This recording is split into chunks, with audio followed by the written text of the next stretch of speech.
Hello and welcome and welcome and hello and welcome and hello. Let's dispense with the pleasantries, guys. It's un poco mas. We don't have time for this. I want to talk NIO, ticker symbol NIO.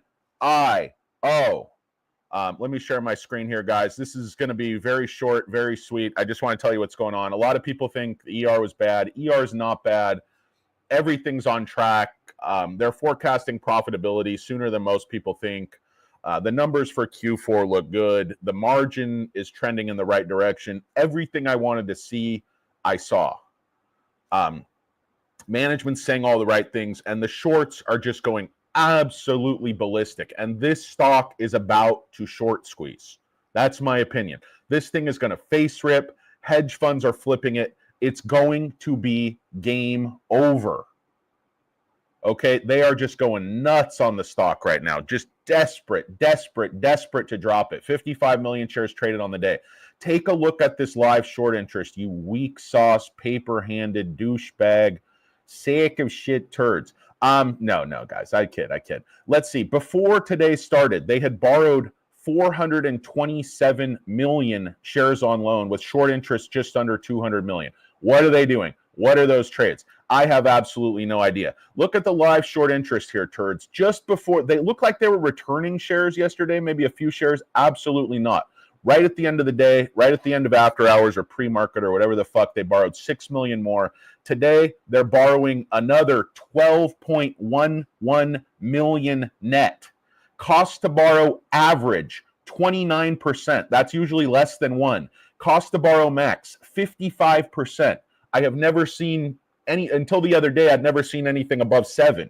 Then I saw 18. Then I saw 22. Now cost to borrow, this is getting into like penny stock territory. There are no shares left.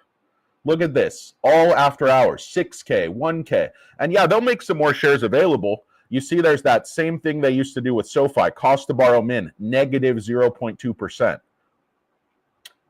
So it's like Jimmy Chitwood says, there's a broker out there paying someone to short SoFi, but it's not going to work. It's not going to work. This stock is going one way, and that's up. I don't care if they hold it for a day. I don't care if they hold it for a couple days and kill options, which is what they're trying to do. It is absolutely not going to work. This stock should be sitting, if you just look at some reasonable price to sales multiple, theirs is under 1. Even if you just go to 2, the stock doubles, and people have made a point about price to book. It's really, I've taken a look at that. It's really not relevant. I mean, the way they've built out Swap with subsidiaries, partners, other companies, the capital investment in that, NIO has made massive investment into their IP, 9,600 patents, their own, self-driving chips. They have technology and patents that other car companies could only dream of. Other car companies can basically sniff the bleachers once NIO stands up, and that's as close to they're going to get to this technology. Don't be afraid of price action. Retail investors are about to push these worthless turds right off a cliff. Great article, guys. I'm not going to try to go through it all. I haven't had even time to read it all in detail. But if you want chapter and verse on why I would buy this stock, I would read this Livy Investment Research article today in Seeking Alpha. They go through basically the trajectory of the company, why EV is just getting started, why NIO is in a very favorable position vis-a-vis the Chinese government, basically structurally with a first mover advantage that I don't think anyone, even CATL, can touch in Swap. Swap is going to be mandated. Once Swap is mandated, NIO goes through the roof. All these Battery Swap Alliance members are going to start having to build these cars by a date certain. Swap becomes profitable. It's game over. See, by that time, NIO's probably going to have 5,000 swap stations. There's going to be a bunch more brands under the Battery Swap Alliance. Chinese state has all their friends and buddies and rat holes buy up all these shares, down at 4. They send the stock skyward. Everybody lives happily ever after. I mean, that's what I think's happening here. Now, everybody's going to be scared, like, see this mountain. They're like, oh, it's selling off. It was a pump and dump. This was not a pump and dump. This is acquiring shares. And I guarantee you, if you look at this, they're going to be accumulating as low as they can. They're going to be accumulating. They're going to be covering. This ER was not bad. They're trying to frame it as bad, but deliveries are on the right track. They're guiding, for basically 25,000 deliveries a month through Q4. They've told us definitively by March 2025, they're going to be producing, 20,000 Onvo units a month. By the end of 2025, 30,000 units a month. So we have the roadmap to the ramp. We have the roadmap to profitability. We have, the Chinese government making policy that's going to be favorable to NIO, in my opinion. Think about it logically. The Chinese government, very logical, very efficient, very methodical. Why would they allocate all this capital that's coming from, state agencies, different provinces? Why would they allocate all this capital if they're not going to force companies into those swap stations? It doesn't make any sense with just NIO to build out these thousands and thousands and thousands of swaps all the way across China. It doesn't make sense. This is the 26% of cities are above the national average in EV adoption.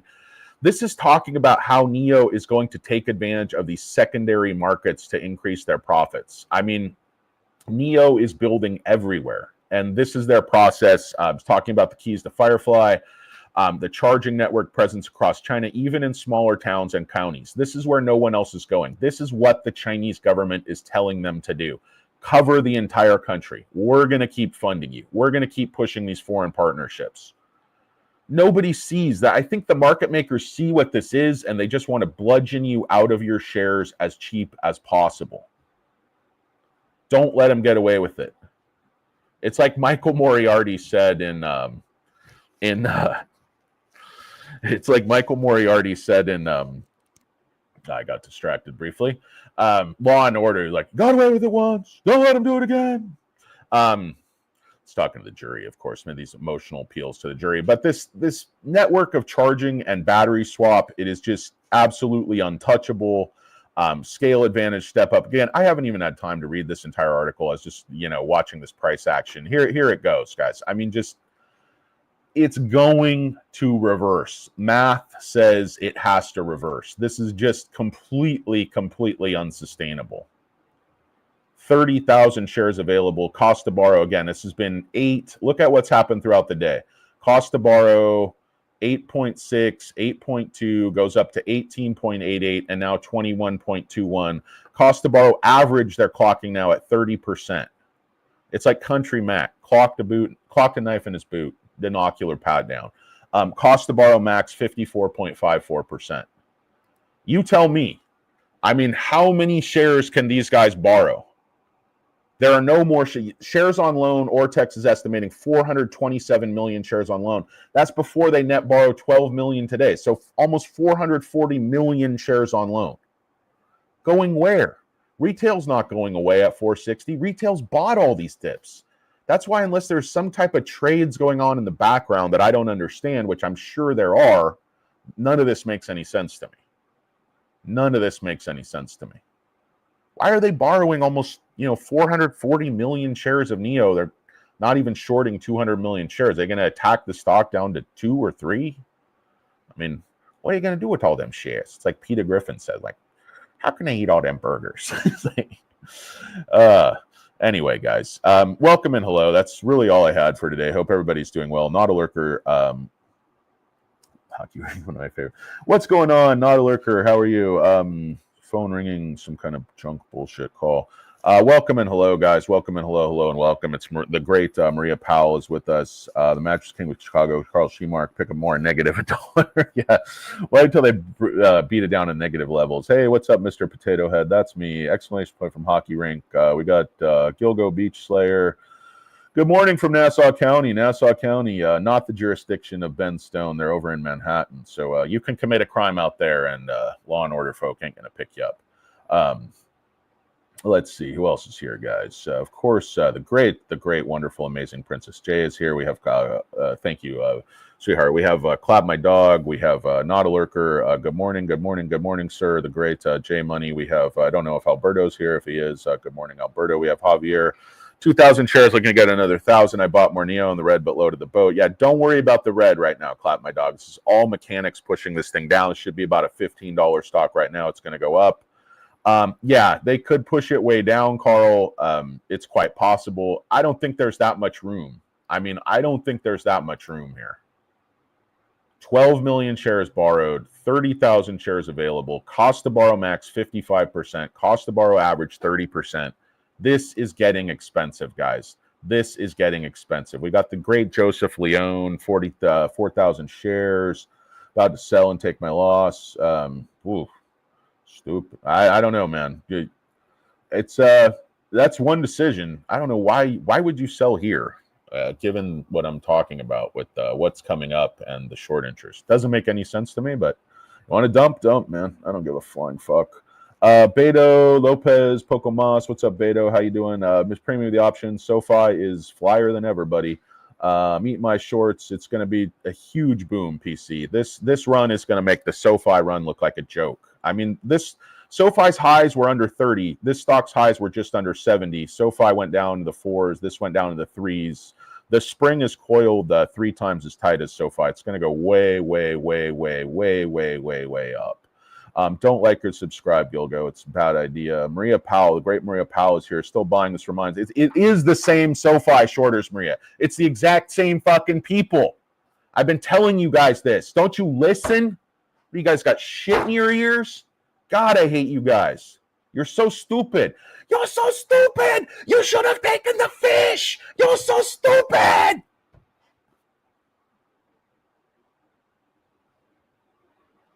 Because I could give you guys a fucking $20 and kick you in the nuts and you'd go get a fucking sandwich and you'd be better off. Because even I tell you what to do. It's like Jack Nicholson said in Hoffa. If you don't know what to do already, what good it do I tell you? You want me to tie your shoes for you? Want me to wipe your ass? Trying to make you guys some fucking money. Oh, I hate you guys. You go back, oh, I know it was risky, but it went, you know, you talked about it and it tripled. Should I buy now? No, you should have bought then. Talk to your future self. Your future self knows your current self is a weak idiot. Your future self hates you. That's why you're so conflicted. That's why you always have deja vu all over again. Ugh. So frustrating because people are like, oh, I remember you saying what this, and then I called you a big fat asshole, but then it happened exactly like you said it was going to happen. Yeah. Oh, God, you guys are so frustrating. Because you're stupid and you're stubborn and you like to lose money. Some of you. I mean, a lot of you guys know what you're doing. A lot of you guys are really smart. Chinese stocks could be delisted. It's a legitimate concern, but remember, they have a backup plan. They're listed on the Hong Kong exchange. If they delisted in the U.S. and all the shares went to Hong Kong, the stock will go up like 4x. I mean, you can't short over there. It's a totally different ballgame. There's massive, massive demand. The manipulation only works when it's listed in the U.S. So I don't think the guys who are in Trump's ear, billionaires, are going to want to do that. I don't think that's going to happen. It's going to kill. You know, that has a lot of consequences. You just delist all these stocks that are actually in compliance with all the rules just because they're in China. I don't know. I don't think Trump's war with trade war with China and tariff war worked out so well the first time with farmers. You know, he didn't get reelected. It's extremely unpopular. I studied economics in college. I have a certain amount of understanding. It was a long time ago, but you know, it's like Ferris Bueller's Day Off. The Holly Smoot was a Holly what? Holly Smoot, anyone? Did it work? Did it work? Anyone? No, it did not work. No, guys, it's a global economy. I can understand some tariffs on highly, you know, state-supported Chinese EVs and stuff like that. I'm not saying that we are going to live in a world without any trade restrictions. I mean, certain countries like Japan, still very, very restrictive, but, you know, they don't have the growth, the scope that China and United States do. The nature of our, you know, trade relationship is just going to expand. I don't know. I don't think they're going to delist these stocks.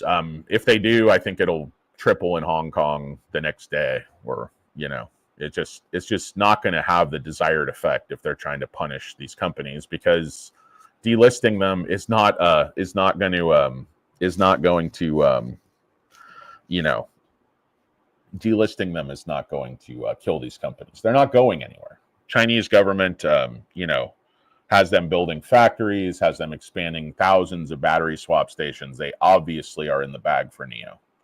And if you believe the Chinese government is in the bag for NIO, you know that they're too big to fail, too important to fail. They want to control this battery swap standard so they can control the overall battery standard, and that's what they're up to. And NIO is the vessel. You know, NIO is the vessel, and you're not going to sink that vessel. Anyway, guys, that's really all I had. It's been dipped down. They pushed it all the way up to $4.84, and then they pushed it all the way back down to $4.62 again. So, you know, if I was somebody wanting to dip a toe in the water, I think this is kind of a great point to do it. But again, people are pointing out it's fraught with risk, not only delisting, but, you know, it still hasn't made a profit. There's a ton of competition. There's regulatory issues that if the Chinese government turned against them instead of for them, they'd be in huge, huge trouble. Anyway, guys, we got Hockey Rink. We got Chris, Alfredo, Clap My Dog, DVD, The Great Carl C. Mark, Kramer 90, Bobby Joe. Yep, it snapped back, Bobby Joe. Damn right. I'll take a kick in the nuts and a turkey sandwich for two, please. Yes, we'll got a table ready for you and the missus, and I'll get my steel toe boots warmed up. Thank you.